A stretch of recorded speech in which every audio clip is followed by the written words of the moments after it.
La prochaine question vient de Abdul Rachid du Cachemire, en Inde. Je suis un étudiant en classe de terminale.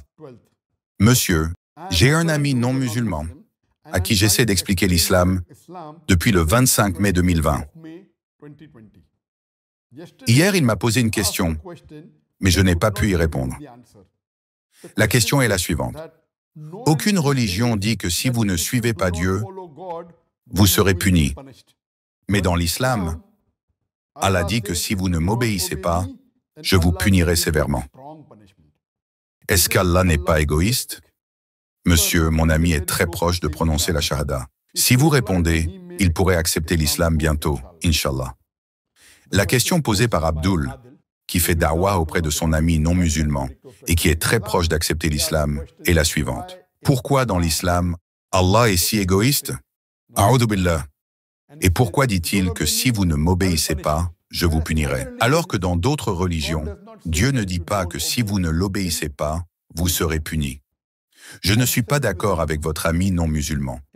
En réalité, la plupart des religions disent que si vous n'obéissez pas à Dieu, vous irez en enfer éternellement. L'hindouisme le dit, le christianisme le dit, et la plupart des religions le disent. Mais je suis d'accord avec vous que l'islam est plus ferme. Allah subhanahu wa ta'ala dans le Coran est très clair, et il dit que si vous n'obéissez pas à ses commandements, si vous associez des partenaires à lui, le shirk, qui est le plus grand péché, vous irez en enfer éternellement. L'islam est plus ferme, plus strict. Je suis d'accord avec lui. Laissez-moi vous donner un exemple et vous poser une question pour que vous compreniez mieux. Imaginez une famille qui vit dans un grand bâtiment de 20 étages.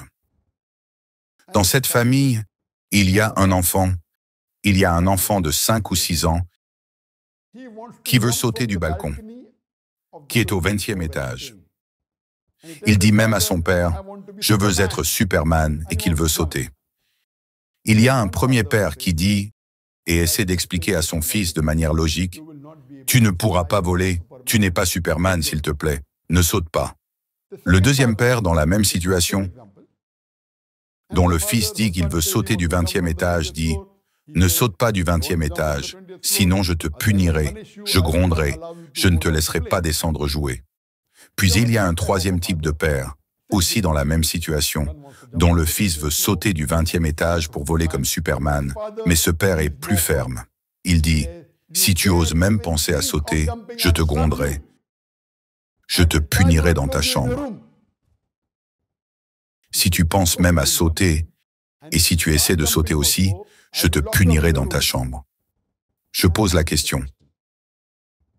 Un enfant normal, de 5 ou 6 ans, qui écoutera-t-il le plus normalement? Est-ce qu'il écoutera logiquement le premier père, le deuxième père ou le troisième père? La réponse évidente est que l'enfant écoutera plus probablement le troisième père, car ce troisième père est sévère par amour envers son enfant. Il est très ferme car il souhaite son bien. Il dit « Je te gronderai, je te punirai dans ta chambre. » L'enfant aura par logique peur et ne le fera pas. Vous ne pouvez pas dire « Non, je vais essayer de lui expliquer calmement. » Non, l'enfant ne comprendra pas. Le deuxième père dit « Ok, je ne te laisserai pas descendre jouer pendant une journée. » Mais pour un enfant qui veut voler comme Superman, il s'en fiche de ne pas jouer. Mais si le père dit « Je te punirai dans ta chambre, je te gronderai », cela fera peur à l'enfant. Maintenant, le troisième père aime énormément son enfant. Il est prêt à utiliser des mesures extrêmes pour s'assurer que l'enfant ne saute pas et ne se tue pas. De la même manière, Allah subhanahu wa ta'ala, Dieu tout-puissant dans l'islam, est très clair sur le fait que si une personne fait du shirk, si vous associez des partenaires à Dieu tout-puissant, c'est le plus grand péché et il ira en enfer éternellement. Alors si vous ne buvez pas d'alcool, ne mangez pas de porc, ne faites pas des jeux de hasard, ne commettez pas l'adultère, tout cela est bénéfique. Si vous le faites, vous irez en enfer, pas éternellement si vous êtes musulman. Donc dans l'islam, Allah subhanahu wa ta'ala utilise 3 types de stratégies pour convaincre les êtres humains. Le numéro 1 est la raison et la logique. Si vous lisez le Coran, il y a beaucoup de versets qui disent « Ne comprenez-vous pas ? Ce livre est pour les gens de compréhension. Nous leur parlons logiquement. Certaines personnes accepteront la logique. » Dans certains versets du Coran, Allah dit, si vous faites cela, je vous récompenserai, je vous donnerai le Jannah, où les rivières couleront sous vos pieds, où vous aurez beaucoup de nourriture à manger, vous aurez la meilleure vie pour l'éternité. Il vous donne des récompenses. Parfois, la troisième stratégie qu'Allah utilise est de dire, si vous ne m'obéissez pas, je vous mettrai en enfer, je vous punirai. Il y a donc trois types de stratégies utilisées par Allah subhanahu wa ta'ala. Dieu Tout-Puissant dans le Coran pour convaincre les fidèles de suivre le droit chemin. Que l'être humain suive ou non le droit chemin ne change rien pour Allah subhanahu wa ta'ala. Cela ne le rendra pas plus grand. Il est déjà le plus grand. Mais si vous suivez les commandements, cela bénéficiera à l'être humain. S'il ne boit pas d'alcool, il aura une bonne santé. S'il ne joue pas aux jeux de hasard, cela lui évitera beaucoup de problèmes. S'il ne commet pas l'adultère, cela le préservera de plusieurs maladies et lui permettra de mener une vie de famille heureuse. Donc toutes ces choses qu'Allah commande dans le Coran et ce que notre bien-aimé prophète dit dans la charia, donc l'islam, c'est pour le bien de l'être humain. Pas pour Dieu Tout-Puissant, mais Dieu Tout-Puissant aime sa créature. Allah dans l'islam est le plus aimant, le plus bienveillant, le plus miséricordieux. C'est pourquoi il veut que ses créatures, les êtres humains, le suivent. C'est pourquoi Allah est aussi très ferme, essayant de vous donner un avertissement de ne pas faire toutes ces mauvaises choses, sinon vous serez perdants. Et il leur dit même que vous serez punis. Tout cela est pour le bien des êtres humains. C'est pourquoi aujourd'hui, dans le monde, la religion la plus suivie est l'islam.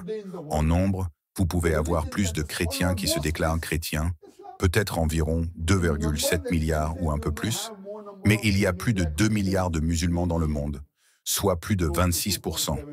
Mais en pourcentage, le nombre d'êtres humains suivant réellement une religion, c'est l'islam catégoriquement. La plupart des chrétiens ne suivent pas vraiment la religion, ils sont seulement chrétiens de nom. Donc, parmi les êtres humains, les gens qui suivent le plus une religion sont les musulmans. C'est la religion islamique. Pourquoi? Parce que la façon dont Allah subhanahu wa ta'ala utilise la stratégie de la raison et de la logique, ça fait l'islam la religion la plus logique.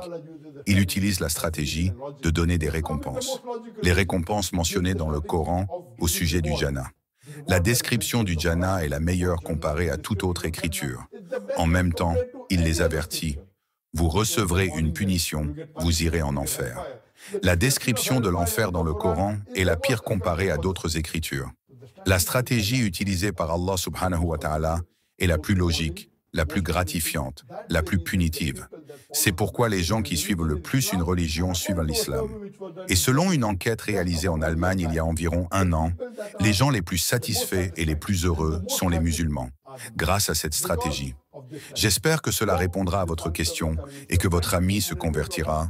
Et je prie Allah subhanahu wa ta'ala de lui donner la guidée, Hidayah, et qu'il accepte l'islam. Si tu veux soutenir notre chaîne YouTube gratuitement, n'hésite pas à t'abonner et à mettre un pouce bleu. Si vous voulez savoir si le porc est interdit dans la Bible, clique sur cette vidéo.